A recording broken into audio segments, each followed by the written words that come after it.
Oi, turma! Vamos falar hoje sobre a unificação italiana e a unificação alemã. A gente vai começar pela unificação italiana, tá?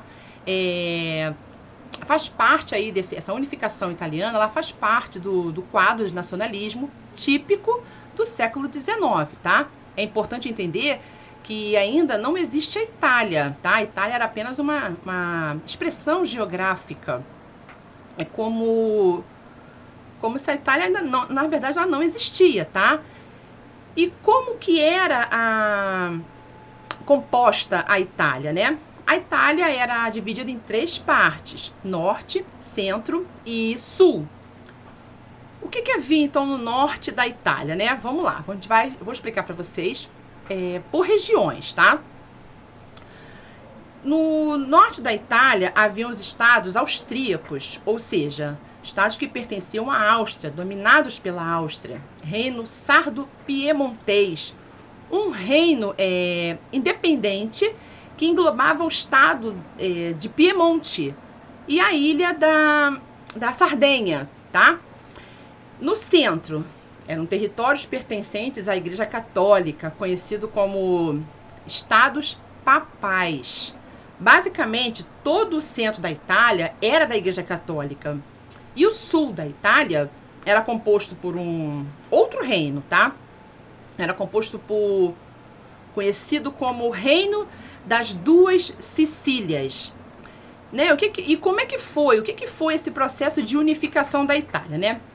A unificação da Itália foi a união de todos esses territórios, regiões do norte, região do centro, região do sul, formando então um único país.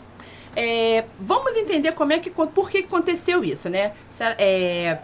Todos esses 3, né, do norte, do sul e do centro, vão se juntar e vão se formar o que hoje é, enfim, a Itália. E quem liderou todo esse processo? Bom, alguém tem que querer, né? Tem que querer que aconteça uma unificação. E aí, esse processo ele foi liderado, aliás, pelo reino sacro piemontês. Aquele reino lá que pertencia à parte norte. O reino sacro piemontês era governado por um rei chamado Vítor Emanuel II. E tinha como o seu ministro um homem chamado Camilo Cavour. Tá? E por que esses dois desejavam tanto a unificação da Itália? Um motivo bem simples, tá? O reino sacro piemontês era um reino já industrializado, ou seja, a unificação permitiria a esse reino já industrializado expandir aí o seu mercado consumidor, criar uma moeda única e com isso promover a livre circulação de mercadorias, eliminar taxas alfandegárias e assim fortalecer suas indústrias. E o que foi necessário para que isso acontecesse, né? Foi preciso uma guerra. Foi preciso uma guerra contra a Áustria. E uma guerra também contra a própria Igreja Católica. E outra guerra contra o rei Francisco II do Reino das Duas Sicílias. Essas guerras, na verdade, elas vão acabar permitindo esse processo de unificação da Itália. Por volta ali de 1861, mais ou menos, já se pode pensar nesse processo aí de uma caminhada, de uma organização para que se fosse ter esse processo final aí, que vai terminar em 1871, que é onde nasce basicamente a Itália, tá? Deixa eu só falar uma coisa para vocês sobre um episódio que ficou conhecido como Questão Romana, tá? Esse episódio que foi conhecido como Questão Romana foi assim: a Igreja Católica não reconheceu a unificação de início, a unificação italiana.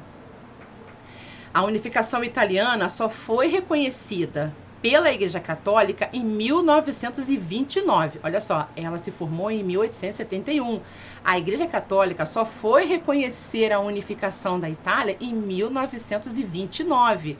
Então a Itália se forma muita coisa antes enfim, reconhecimento da Igreja Católica, que foi só em 29. E aí, esse reconhecimento, ele foi assinado junto com Benito Mussolini, né? Que era um tratado que ficou conhecido como Tratado de Latrão. E aí sim, a Igreja Católica reconhece de fato a unificação da Itália, tá? Agora a gente vai falar sobre a unificação alemã. Bom, a unificação alemã acontece basicamente por conta da economia. Qual é a ideia do surgimento da Alemanha, né? A ideia de que naquela região, que era muito fragmentada, se pudesse criar aí um mercado único e assim ocorrer aí um processo de expansão industrial. Mas vamos ver como é que foi esse processo, tá? Passo a passo, para vocês entenderem. Bem, a Alemanha também não existia, tá? O que existia era uma confederação germânica. Confederação, para explicar melhor para vocês, é uma... Como é que eu vou explicar? É uma rede de estados, tá? Confederação é uma rede de estados. Estados que pertencem a uma determinada federação, tá? Essa confederação germânica era composta pelos estados prussianos, né, que eram os estados pertencentes à Prússia, ao reino da Prússia, né? E estados austríacos, ou seja, estados que eram pertencentes à Áustria. Então, o reino da Prússia tinha diversos estados. E o reino da Áustria também tinha diversos estados. E para a Alemanha nascer, era preciso que houvesse uma união de todos esses estados.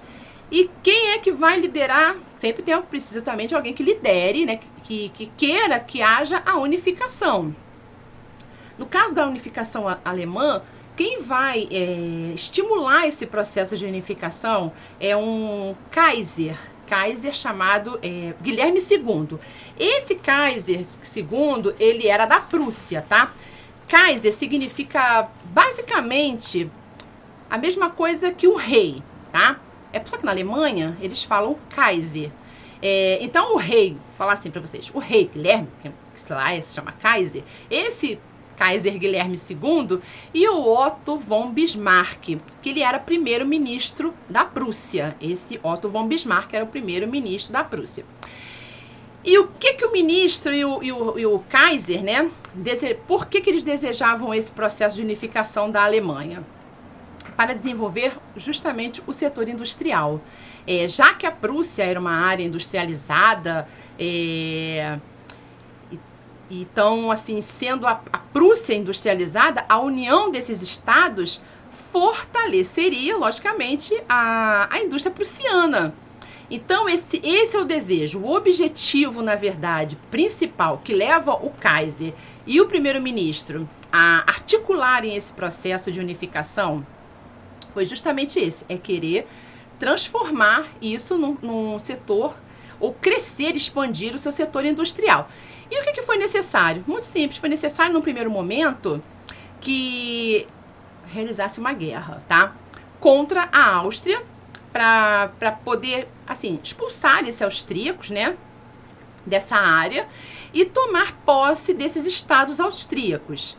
Então, nós vamos ter uma guerra contra a Áustria e, num segundo momento, uma guerra contra a França. Aí você vai perguntar assim, professora, mas o que a França, né, tem a ver com toda essa situação? Bom, de início, a França tenta impedir esse processo de unificação da Alemanha, tá? A França não vai querer muito esse processo de unificação, já que a Alemanha, se ela se tornasse de fato unificada, ela passaria a ser um país mais forte, mais industrializado e um país concorrente.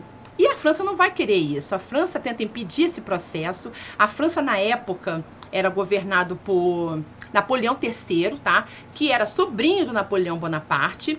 E aí ocorre a guerra com a França. A França é derrotada e é obrigada a assinar um tratado chamado Tratado de Frankfurt. Um tratado é assinado em 1871 E nele fica determinado que a França deveria pagar aí uma pesada indenização para a Alemanha, tá? A França também foi obrigada a devolver algumas regiões, como a região da Alsácia, a região da Lorena, Alsácia, região da Lorena. Essas duas regiões, elas eram riquíssimas, tá? E elas eram ricas em minérios de ferro, em carvão mineral, o que era fundamental para a indústria, para mover o maquinário industrial.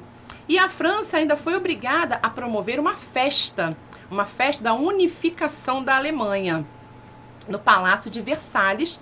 Ou seja, a Alemanha comemorou sua unificação, promoveu uma festa, né? Porém, essa festa foi feita em Versalhes, na França. O resultado disso tudo é que a França foi muito humilhada pelos alemães. A França vai nutrir aquele sentimento de vingança, né? De revanche, sentimento de revanchismo. E essa vingança vai se deflagrar de fato quando tiver o advento da Primeira Guerra Mundial. Aí é uma outra matéria. Com certeza vocês vão entender quando eu explicar para vocês. Eu espero que vocês tenham entendido. Um beijo.